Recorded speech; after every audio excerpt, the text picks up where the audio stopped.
You got caught up on the Rivals? Not yet, no.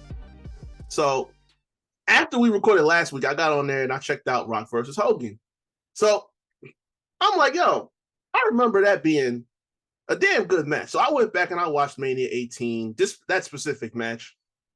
And then all of a sudden the mind started going a little bit. And I started paying attention to some things. And my theory, because you got yours with Natty and the time travel and everything.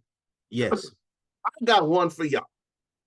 And Harry Potter fans can appreciate this, because this is how I'm going to label it. The Rock is a Horcrux. It's confirmed. Basically, Voldemort, the evil wizard, splits his soul into different objects and things like that.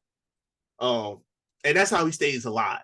Hulk Hogan decided that to preserve his legacy, he had to find somebody who could be him for the foreseeable future.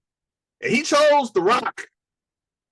So on the night of Mania 18 in Toronto, they put that spectacle of a match. It was fun. It was very fun.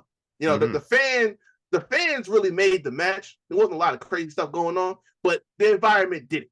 It was all psychology, but it was damn good. But this man put over Rock clean as a whistle. Not only that, after loss, shook his hand, gave him the ring, did all of that. When have you ever seen Hogan do that? We've never seen that happen before. That happened.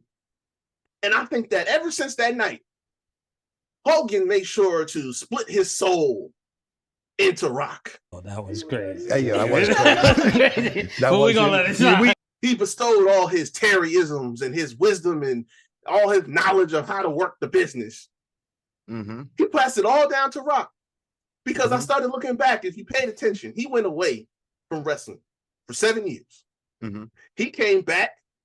He had done movies, stuff like that. He did, he wasn't really killing shit movie-wise until 2011. Fast 5 came out. Now he's big as hell. Jacked up like Terry back in the day in his prime. He's the host of Mania.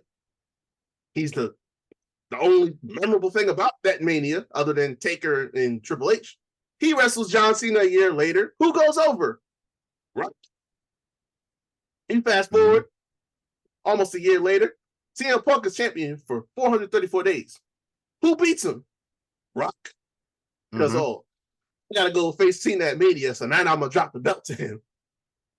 And I think he probably tried to do the same thing with Cena, but Cena was like, nah, I don't want that, fam. You good. But fast forward to Mania 32, he had to have a little segment, you know what I'm saying, and did that whole thing with the Wyatts. He had his gear ready and had the shortest match ever with Eric Rowan, so he could set the record for fastest win at Mania ever. For what? The most relevant has been the past couple of years. We saw what happened at that Mania 40. Dog came in and said, hey, this is the first match I done wrestled in almost 10 years.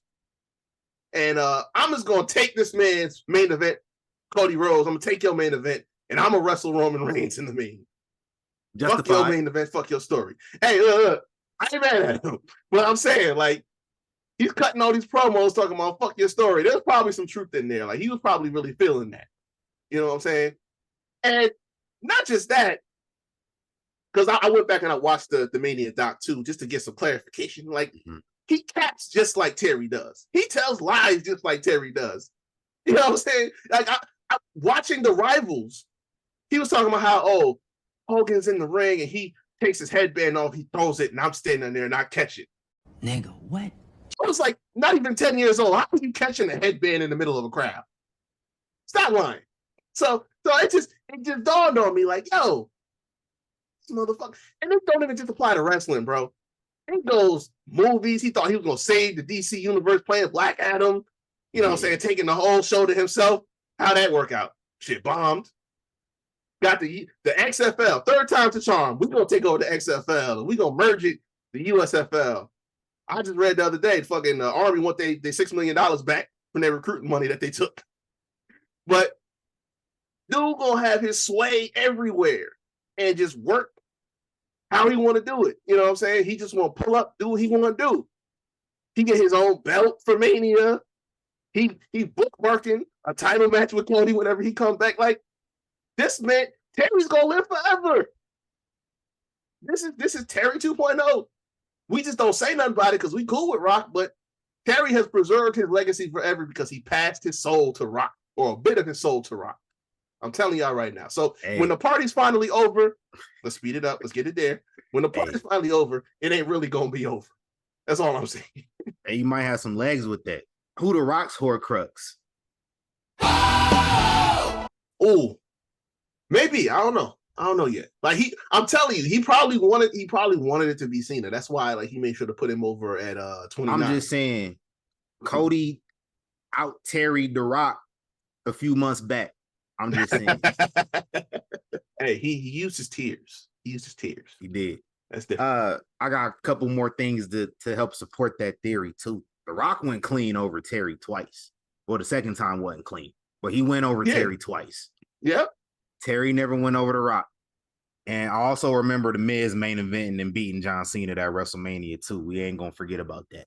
Oh, listen. I know the Miz forgot, but I didn't. Look, it was a Mania 9 situation all over again. Think about it. Because Mania 9 was terrible.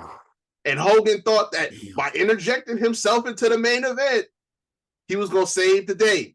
Hey, Rock did just Debo himself into the result of that situation too. I'm telling you, bro. Like this. Hey, I'll tell you, Harry Potter fans gonna pop when they hear this, but I'm telling y'all, Rock is Hulk Hogan's Horcrux. I'm telling y'all right now.